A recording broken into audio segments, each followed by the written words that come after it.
पवन जी का गाना आ रहा है, पवन जी की मूवी आ रही है हर हर गंगे, लेकिन खेसारी जी का क्या आ रहा है? खेसारी जी के एल्बम के गाने नहीं आ रहे। खेसारी जी की जो मूवी है संघर्ष 2 उसकी भी उतनी चर्चा नहीं है भोजपुरी इंडस्ट्री में।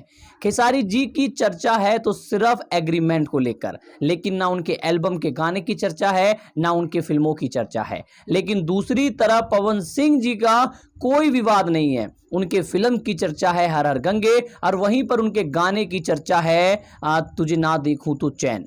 लेकिन खेसारी जी की ना कोई गाने की चर्चा, ना कोई फिल्म की चर्चा, सिर्फ एग्रीमेंट की चर्चा। खेसारी लाल यादव जी सोया हुआ शेर है, और जब वो जागेगा तो कुछ इस तरीके से जागेगा कि देखने वाले देखते रह जाएंगे। खैर, बात करते हैं यहाँ पर खेसारी लाल यादव जी के एग्रीमेंट के बारे में। बहुत सारे वीडियोस मैंने देखे सोशल मीडिया पर, जिन पर यह बताया जा रहा है कि खेसारी लाल यादव जी और ग्लोबल म्यूजिक जैक्सन के जो मालिक हैं राजकुमार सिंह जी, उनके बीच बातचीत हुई है और एग्रीमेंट को लेकर समझौता उन लोगों ने कर लिया है। अब इस चीज के ऊपर कोई भी कंफर्मेशन नहीं आई है, ना खेसारी लाल यादव जी की टीम की तरफ से आई है, और ना ही ग्लोबल म्यूजिक जैक्सन के किसी एक बंदे ने ना कोई पोस्ट किया है, ना ट्वीट किया है।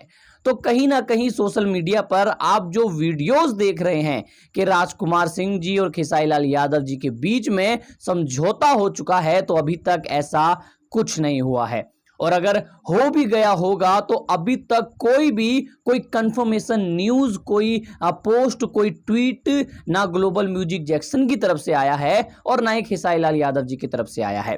लेकिन मैं दिल से चाहता हूं कि कोई समझौता हो जाए, खेसारी लाल यादव जी के गाने जल्दी से जल्दी आने लगे। क्योंकि आपको ना पता हो तो खेसारी लाल यादव जी ने एल्बम के बहुत सारे गानों की शूटिंग कर ली है।